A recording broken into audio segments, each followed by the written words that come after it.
welcome back to my channel. I'm Chayan Che. Shortly, you could just call me Jay, Amy, whichever you prefer. Today, I'm going to review a book called Journey to the East, the Jesuit Mission to China, 1579 to 1724 by Liam Matthew Brocky. Why I decided to read this book. With thousands of books published every week in the world, each reader has their own unique way of deciding the book. Well, for me, I normally go to the library, visit every section, because I'm not that picky on the genre, and read all the titles of books on the shelves and choose books with the titles that I thought were very interesting. For example, Who Will Run the Frog Hospital by Lori Moore, and the Korean book I Wish to Die, but I still want to eat tteokbokki. Called in Korean, and it is like 죽고 싶지만 떡볶이는 먹고 싶어. So tteokbokki is like a food, spicy rice cake, but she feels like she is so disappointed that she wants to even commit a suicide, but she still wants to live because she wants to eat tteokbokki. It's a very ironic theme that I thought was very interesting, the title. By Seibek. I am truly sorry if I have mistranslated the title of the book in English, etc. However, while deciding this particular book, I did not go for the title, just as usual. I have chosen this particular book because of my own interest in the author. While studying world history at school and preparing for AP World History, I have much and very fascinated by the history of mission of the Jesuits in China, as it was one of the most notable fascinating events in the early history of relations between two culture and belief systems, introducing Western knowledge, Western science and culture to China. And I was also very curious about the figure Matteo Ricci, whose name I have known since elementary school, but do not know much about him, like what he has done or anything. Furthermore, the author of the book, Liam Matthew Brocky, was one of the most prominent experts in the field, being awarded John Glimmery Shea Prize by the American Catholic Historical Association and the first book prize by Phi Alpha Theta History Honor Society for this book. And while searching for this book, I have read a book review by the Andrew Ross from the Journal of Modern History and got intrigued how the author would have delineated the episodes of missionaries in China, as it was reviewed as a well-written and elegant form and presents the events very wide-rangingly and painstakingly. So when I just read this review, I just had to read it. No matter what, I just really had to read it. While reading, and I knew that this was the book that I have been looking for. Now it's about the author. Previously, I have mentioned that the book has been awarded very prestigious awards, and the author is one of the most renowned in the field of history. So now I will now more deeply examine him. So, he is a historian in early modern Europe and an expert in Roman Catholicism and the Society of Jesuits. He has been an associate professor of history at Michigan State University since July 2009. And he received his bachelor degree for history in University of Notre Dame in 1994 and AM and PhD in Brown University in 2002. This book, Journey to the East, the Jesuit Mission to China, 1579 to 1724, was his the first book he wrote. Then he published a collection of essays called Portuguese Colonial Cities in the Early Modern World, and an examination of the sacrament of confession in late imperial China, and Forgive Us Our Sins, here, confession in late Ming and early Qing China. He then wrote The Visitor under Palmero and the Jesuits in Asia, his latest book. Shortly, he has written extensively on Jesuit missions in China, Japan, India, as well as on the Portuguese Empire. As long as he has long studied history and medieval studies, the book was also very well detailed within the history of Jesuits in China. And I'm pretty sure while listening to these compliments till now would have made you all wonder about this book, right? So now I would not waste more time explaining about other factors. I'll just let's just dive in to the summary of this book. So now is the summary. Now, finally, I'm pretty sure you might have all wonder, what is this book about, right? So let's just dive in. The book contains a rich history of the encounter between European missionaries and the Middle Kingdom. In this book, beyond the image of the Jesuits as a cultural messenger, it deliberated that these priests translated Roman Catholicism into a Chinese cultural framework in the first coordinated European efforts to tackle Chinese language and thought. By denoting the efforts of these devoted members of the pan-European Jesuits, overcoming the cultural, linguistic, and physical challenges such as half of the would-be missionaries died on their way to China and so on. So it tells us the dramatic story of a handful of men, approximately about 20, 30 European priests, gradually converting thousands of Chinese into foreign beliefs. It begins with the settlement of Macau in 1579 and ends with the flurry of the 1729 mission by a combination of pressure from Rome and Beijing.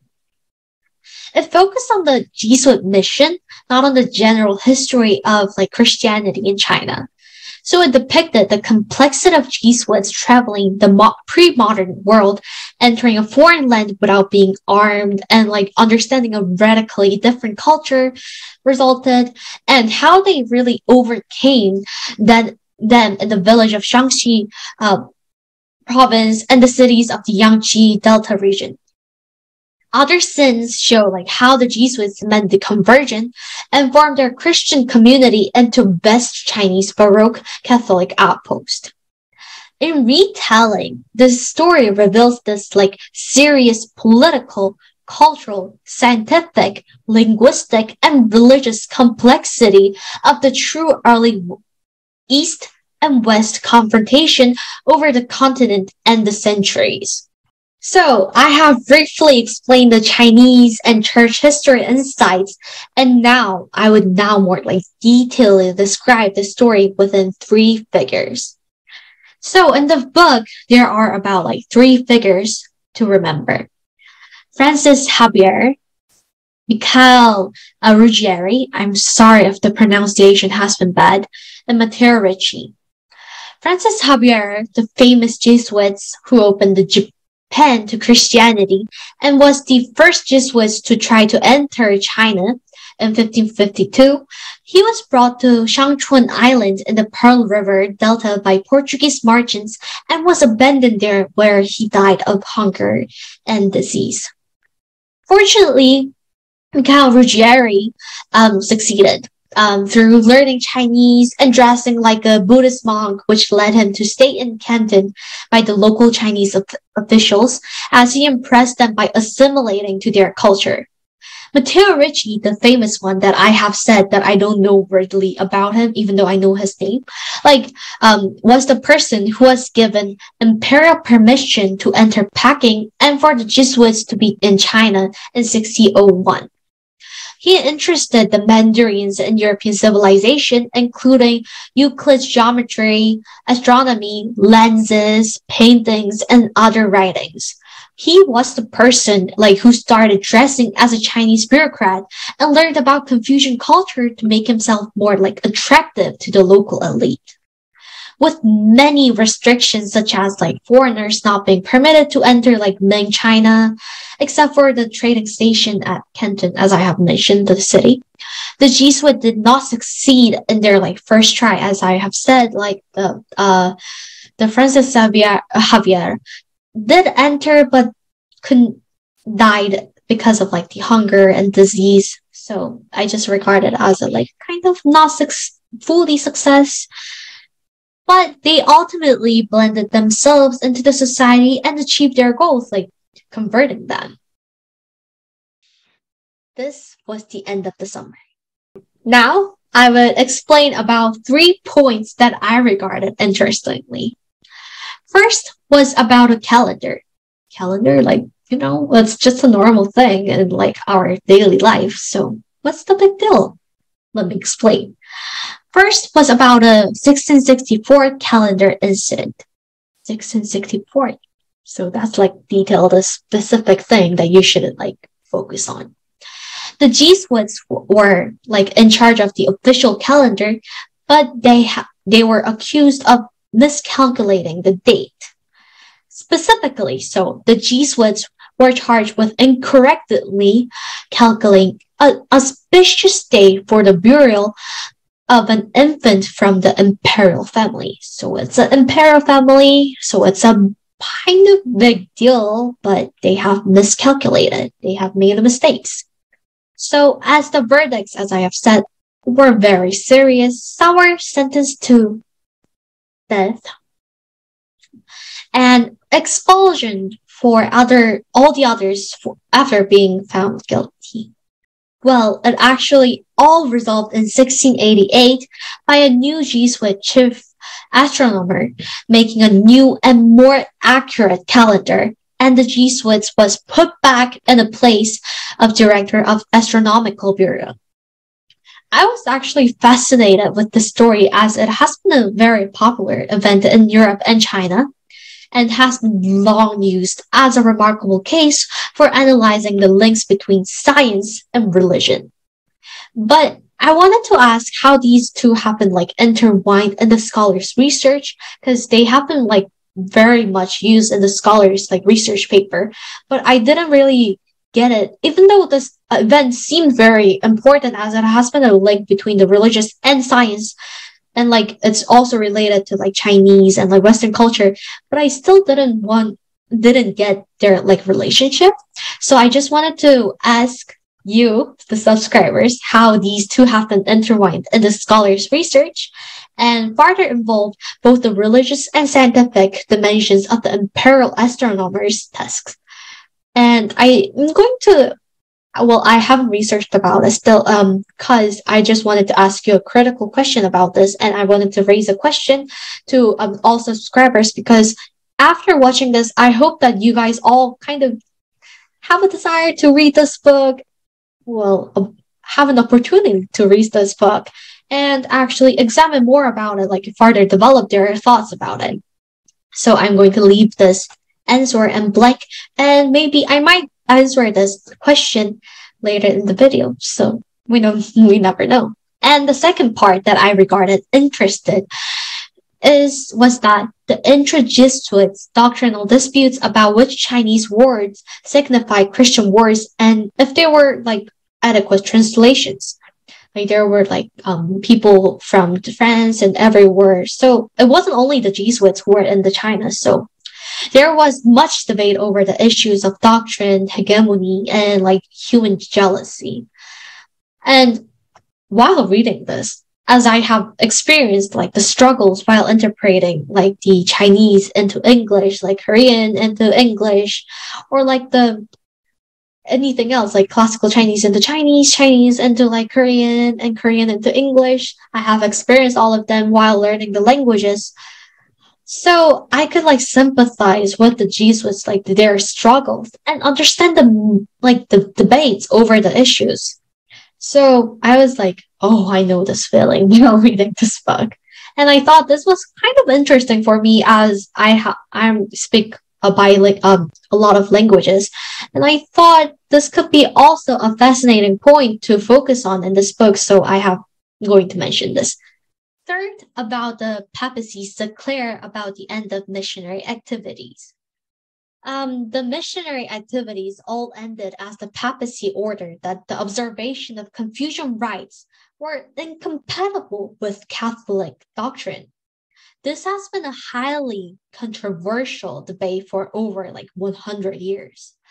The Jesuits claimed that the adherence to Chinese like Confucian rituals celebrating their ancestors was merely secular, while other Catholic missionaries claimed that they were religious. So the problem arose in like 1708 when the Pope sent an envoy to China to enforce the ban.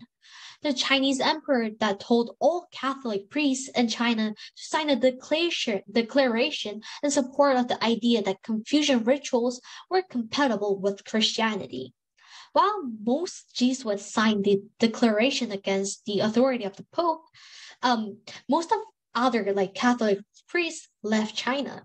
Indeed, the emperor sent a letter to the Pope claiming that the ritual atonement of his ancestor was not religious, but merely civil. After all, the Pope was more interested in spiritual faith and Pope's authority than his missions in China. In 1724, the new emperor expelled all Jesuits from China, with a few exceptions that well hid themselves in the state. So Chinese ritual practices of like honoring family ancestors and other formal like Confucians were thus incompatible with Catholic beliefs, while they were compatible with Christianity during the period, because the Jesuits embraced them. So it led me to wonder whether Confucian should be regarded as a religion or a philosophy. So the Jesuits regard it as a philosophy, so they didn't regard it as a religious act, or so they have just embraced their Chinese ritual. But the Catholic, they thought it incompatible because they regarded it as Confucian a religion. So I just wondered how we should interpret confusion and like religion or philosophy, because in the city that I live under is a mecca of Confucianism, so I have experienced a lot of like Confucian ritual acts, but I'm still not sure if I should like regard this as a philosophy or religion. But while reading this book and my personal experience with Confucianism, I have interpreted Confucianism as an ethnic and political ideology because specifically in China, well, I think it would be very similar to Korea. I have interpreted Confucianism as ethnic and political ideology because specifically in Korea, and I think it would be very similar to China as well because they are very geographically near. It has long functioned as a main political ideology since the Joseon dynasty, when the Confucian studies have mostly like flourished. So that's what I have interpreted. But I just wanted to hear your opinion on this like particular critical question. So how do you view Confucianism? And leave the comments below and I'll definitely check them. Now it's overall comment on this book. My overall comment. I think it was very well written and seamlessly constructed, carefully interpreted the resources, and wonderfully introduced the details. As a student interested in religion and history, I have very enjoyed reading this book, enhancing my intellectual horizon about Jesuit history. However, if I may, I have just one critic to make. As the book deeply examines the Jesuit missionary in China, it might have an ecclesiastical specialists make the only ones to be fascinated. So there are a few tips for me. Well, that's what I have thought of the tip. So I have like few tips to give for the readers, like the future readers for this book. 3 tips. It's very simple, but the first one is suggest researching about the Jesuits in China before reading, because as I have said, it deeply examines. So sometimes you might not understand them like specific, like 100%ly. So I suggest researching about them, like just about like reading the introduction or some parts. And the second is like focusing on the three figures as I have mentioned and their achievements. Francis Javier, Michael Ruggieri, and Matteo Ricci. This will help you guide through the books, like the thick books. And third, suggest further reading these papers. And these are the papers that are related to the critical question that I have raised. And I'm pretty sure these papers will also help you to read, understand the book while reading this book and answer the critical questions. So yeah, that's all overall comment. And I have very enjoyed this book. And I hope this video has also helped you to get like very best enjoyments, best interest in this particular book. That's it for today. If you like the video, don't forget to click thumbs up, subscribe to my channel, and turn on the notification bell. And I'll come back with you with another exciting videos. Bye!